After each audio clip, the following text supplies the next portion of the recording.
Auditeurs, auditrices de la radio des Sans-Voix, bienvenue.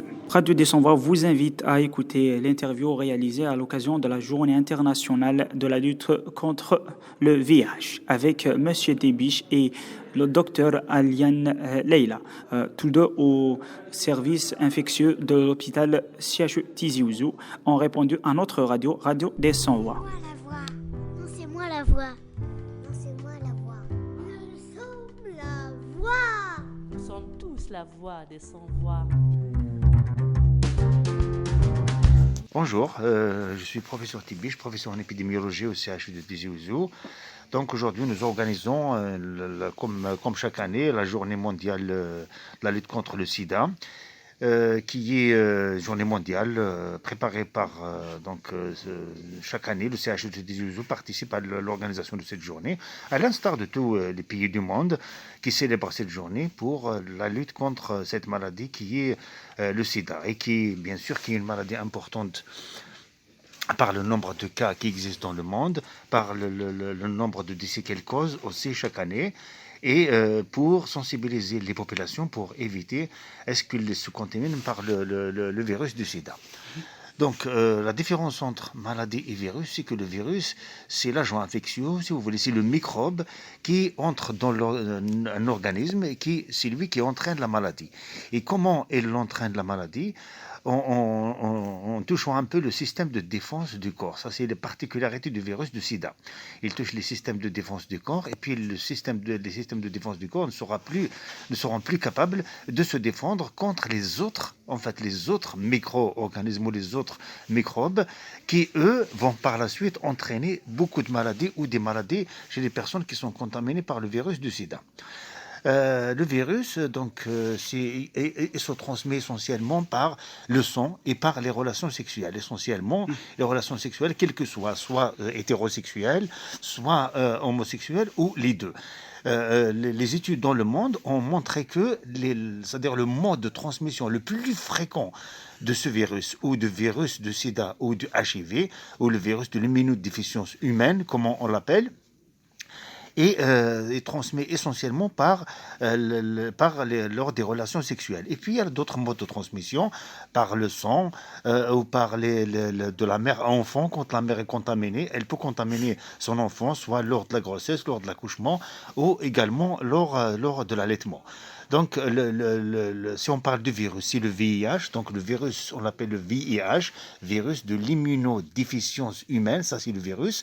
Le sida, c'est le syndrome d'immunodéficience acquis. C'est-à-dire, c'est un ensemble de signes qui donnent l'information que cette personne a un déficit immunitaire. Voilà la différence entre le VIH et le sida. Beaucoup de personnes confondent entre maladie et virus. Alors, comme je viens de le dire, c'est que vous avez, dans le cas de sida, vous avez le sida, c'est la maladie, ou le syndrome. C'est un syndrome, c'est un ensemble de symptômes qui signent qu'une personne est atteinte de sida. Par contre, le virus, c'est le microbe, c'est lui qui entre à l'intérieur de l'organisme, c'est lui qui est transmis d'une personne à une autre personne, et dès qu'il entre dans un organisme, il entraîne en fait une destruction ou une atteinte du système immunitaire de défense de l'être humain, ce système qu'on a tous, et qui est développé, qui est fait dont le rôle principal, c'est de se défendre contre toute agression étrangère par des micro-organismes ou par des microbes. L'Algérie a recensé plus de 2000 personnes atteintes de virus de sida. Est-ce que le nombre va nous demander de faire face à cette maladie? Alors, très bien. Le premier cas de sida en Algérie a été diagnostiqué en 1985. 1985, ça fait déjà 36 ans que le premier cas a été diagnostiqué en Algérie. Et puis, depuis jusqu'aux années 2000-2004, il y a une augmentation du nombre de cas. Et puis, à partir des années 2000, au milieu des années 2000, l'Algérie est entrée dans une politique de santé de lutte contre le sida. Ça, c'est un élément qui est quand même très, très important. Une politique de santé de lutte contre le sida, ça veut dire quoi? Ça veut dire un objectif, un programme, des missions et un financement. C'est ce que l'Algérie a fait. Soit c'est un programme de 4 années, ou c'est un programme de 5 ans qui est renouvelé. À partir de ce cas, on a noté que ces dernières années, il y a une diminution du nombre de cas. D'abord, il y a une survie il y a une espérance de vie qui est meilleure avec les traitements qui sont donnés aux sujets qui sont malades. En même temps, avec tous les moyens de sensibilisation, il y a un nombre stationnaire peut-être diminué du nombre de cas qui sont contaminés chaque année. Donc, le nombre de ces 1700 nouveaux cas qui sont recensés chaque année, c'est-à-dire en réalité, il est en diminution par rapport aux années antérieures. Mais ce qu'il faut faire, c'est qu'il y a toujours beaucoup d'efforts à faire. Les efforts, ils sont où? Ils sont bien sûr dans le traitement des cas qui sont malades, c'est-à-dire le traitement de cas de sida qui sont malades, avec la disponibilité des traitements, le suivi des patients, le suivi des consultations pour les patients. En même temps, on ne doit pas oublier la prévention qui est un élément qui est très important pour éviter toute contamination. Et cette prévention, elle va où? Elle va essentiellement dans les recommandations pour le changement de comportement des personnes, c'est-à-dire à aller par exemple dont les rapports sexuels sont protégés ou sans risque pour éviter les contaminations. Les autres sources de contamination, modes de contamination qui sont lors de la transfusion sanguine ou c'est-à-dire la transfusion sanguine ou lors des risques sanguins. Pour ça, le contrôle est bien fait. Il y a le contrôle de tout sang qui est donné. Il y a un bon contrôle. Donc là, presque le risque, il est très réduit. Le risque qui reste maintenant, c'est au niveau du comportement des personnes. Donc au niveau de l'application, c'est-à-dire au niveau des relations, c'est-à-dire des relations intimes ou des relations sexuelles. Parlons sur le traitement de cette maladie. Est-ce qu'il existe un traitement qui fait face à cette maladie ou faire fin à cette maladie? Alors, le traitement, avant, il y avait un seul médicament qui est utilisé. Maintenant, il y a une trithérapie. Une trithérapie, ça veut dire qu'il y a 3 médicaments qui sont associés. Ces médicaments, ce sont des antiviraux. Un antiviral, ça veut dire que c'est un médicament qui est utilisé pour éviter la réplication des virus ou la multiplication des virus dans l'organisme.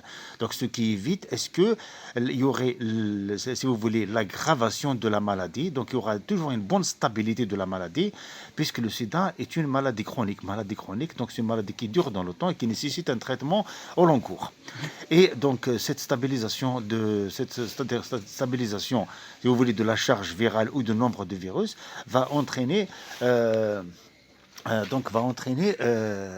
qu'il n'y ait pas de contamination ou est-ce qu'il n'y ait pas d'aggravation de la maladie? Est-ce qu'il existe des signaux pour reconnaître cette maladie? Sur le plan clinique, le plus souvent, ce sont des signes de surinfection. On appelle les signes de surinfection. C'est-à-dire qu'on ne voit pas, peut-être, il y a les signes qui vont apparaître, ça va durer dans le temps, puisque la durée d'incubation de la maladie est très longue. C'est-à-dire celui qui se contamine maintenant, les signes vont apparaître dans une année, peut-être 2, peut-être même jusqu'à une dizaine d'années. Et après, le plus souvent, ce sont les surinfections. Surinfections, c'est-à-dire qu'il y a par exemple des maladies respiratoires et quand on examine, on va trouver que réellement, il a le sida qu'il faudra bien sûr investiguer et traiter. Un conseil pour les auditeurs de la radio des Sans-Voix? Alors, d'abord, je vous remercie parce que c'est important de transmettre les messages. Et les messages, ils sont très importants. Pourquoi les messages sont très importants? Parce qu'en fait, quand on protège la santé, on ne va pas seulement toujours dire que le système de santé qui doit protéger la santé. Le premier protecteur de la santé, ce sont les individus. Mais les individus, qu'est-ce qu'ils ont besoin? Ils ont besoin en fait d'être informés du comment éviter la maladie. Nous, on est là, on leur explique comment éviter la maladie. Dans le cas de sida essentiellement, comme je l'ai dit, tout ce qui est contrôle de sang, tout ce qui est examen, etc., tout ça est fait et bien contrôlé. Reste maintenant le comportement sur le plan de relations sexuelles. Donc là, c'est l'application des relations sexuelles protégées. Ou bien sûr, on va revenir à tout ce qui est fidélité familiale.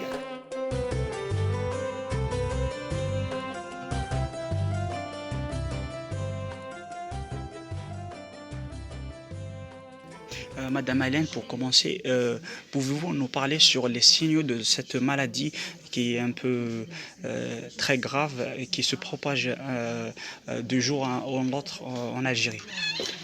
C'est Dr Aliane Leila, donc je suis maître assistante en maladies infectieuses au niveau du CHU de Tizi Ouzou. Donc il s'agit en effet de la plus grande pandémie mondiale. Donc les premiers cas de cette maladie ont été constatés en 1981 suite à des manifestations respiratoires. Donc il faut savoir que l'évolution de la maladie se fait en 3 phases. Donc le premier contact, on est en contact avec une personne qui est infectée par le VIH, donc on est exposé à cette infection. Donc au premier contact, il y a la phase de primo-infection. Donc cette primo-infection peut se manifester par la présence d'une fièvre qui peut persister, par la présence d'adénopathie cervicale, par la présence parfois d'une diarrhée persistante, par la présence parfois d'une méningite lymphocytaire.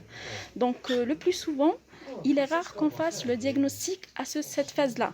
Donc vient la phase chronique. C'est la phase chronique, la phase de latence clinique, c'est-à-dire le patient va présenter des signaux qui peuvent persister longtemps sans qu'il se rende compte. Donc s'il ne se fait pas dépister, il peut rester des années avant qu'arrive la phase de sida. Donc cette phase est caractérisée, donc la phase de latence clinique est caractérisée aussi par des signes généraux, de la fièvre, des adénopathies cervicales, des adénopathies, un amaigrissement qui peut être important. C'est un sujet qui est exposé à des infections, à type de candidose buccale, un zona, il peut faire un zona, c'est pour ça une personne qui fait un zona chez un sujet jeune, il faut penser à faire donc la sérologie donc VIH. Avant qu'arrive la phase sida maladie. La phase sida maladie arrive au moment où il y a la destruction de toute l'immunité de l'être humain. Parce que qu'est-ce qui fait le virus du sida? Quand il est introduit dans le corps humain, il entraîne une destruction de l'immunité. Et arrivé à une phase finale, il n'a plus d'immunité, donc il est exposé à faire ce qu'on appelle les infections opportunistes. Les infections opportunistes sont diverses, ça peut être des manifestations respiratoires, ça peut être des manifestations neurologiques, ça peut être des manifestations oculaires, ça peut être des manifestations donc dermatologiques aussi, elles sont diverses. Et ça peut être aussi des cancers. C'est des personnes qui font beaucoup de cancers, des cancers du sang, le lymphome, chez la femme, un cancer du col de l'utérus. Donc vous voyez, parfois, au début de la maladie, les signes vont être banaux, vont pas pousser le patient à se faire dépister. Alors que le meilleur moyen de dépister le patient, c'est au stade de début, afin d'éviter l'installation de la destruction immunitaire et l'arrivée du stade sida. Donc, je peux enchaîner sur les dépistages. Donc, il faut, pour arriver, donc l'OMS a fixé un objectif, c'est de mettre fin à cette épidémie, cette grande pandémie mondiale, d'ici fin 2030. Il faut savoir que le pronostic de cette maladie, elle n'est plus aussi grave qu'avant. Avant, c'était une maladie qui était létale. Arrivé au stade sida, on meurt.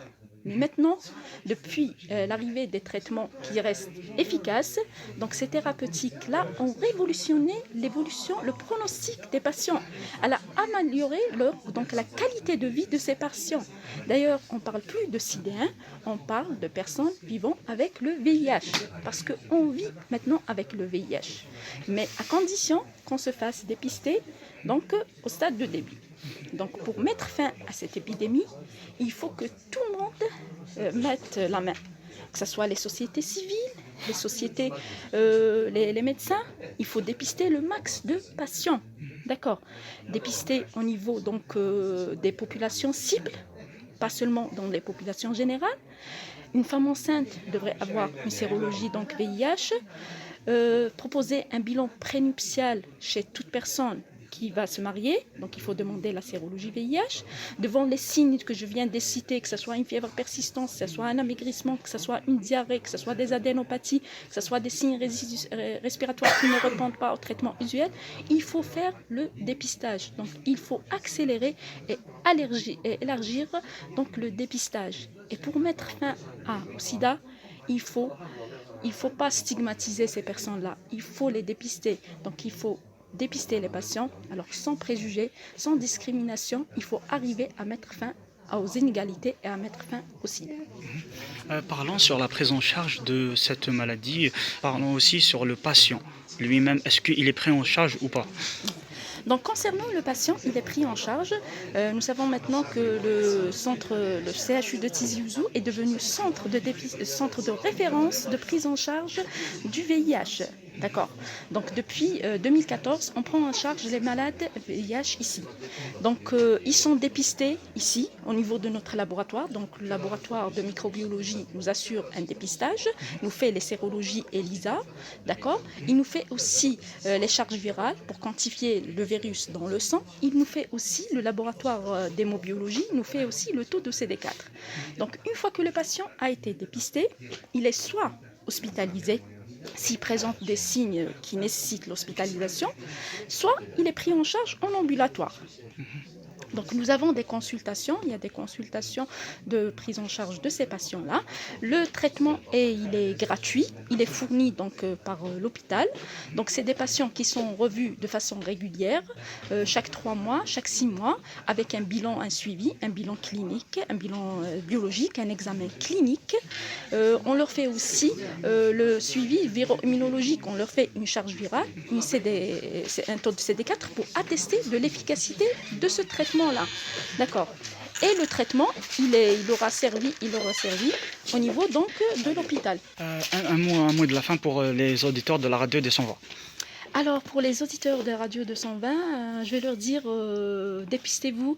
Il faut savoir qu'il y a un centre de dépistage au niveau de l'hôpital de Tizi Ouzou qui travaille de dimanche jusqu'à jeudi. Le dépistage, il est volontaire, il est anonyme, il est gratuit.